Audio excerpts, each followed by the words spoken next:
Fin dall'inizio mio padre ha trasmesso i suoi valori a noi figli e a tutti i dipendenti dell'azienda. Per noi la sostenibilità è una cosa molto importante. Questi sono gli obiettivi che abbiamo sempre ben presenti. Mio padre ha cominciato a produrre pet food per utilizzare gli scarti dell'attività avicola del macello di polli, per non sprecarli. E poi ha capito che poteva essere un business.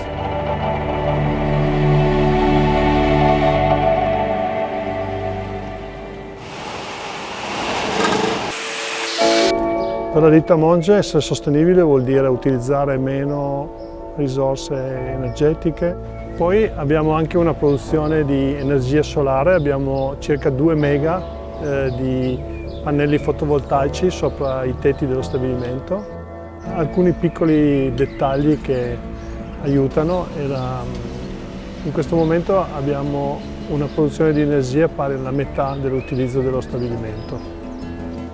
Avere una società logistica integrata con la società di produzione ci ha portato ad avere dei vantaggi sotto l'aspetto di efficienza.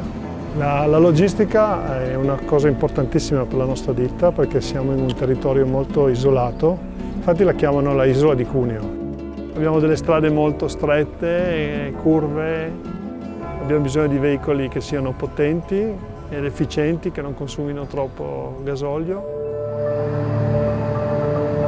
Abbiamo intenzione di provare i veicoli alimentati a gas liquido. Per noi poter utilizzare dei veicoli a gas può portare un bel contributo di tipo ambientale sulla riduzione delle emissioni, ma soprattutto anche per quanto riguarda i costi diretti e indiretti.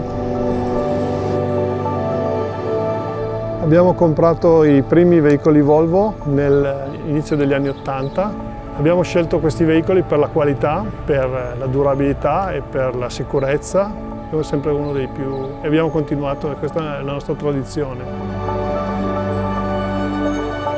È stata una fantastica storia e spero che continui così in futuro per moltissimi anni. Auguro all'azienda di continuare così.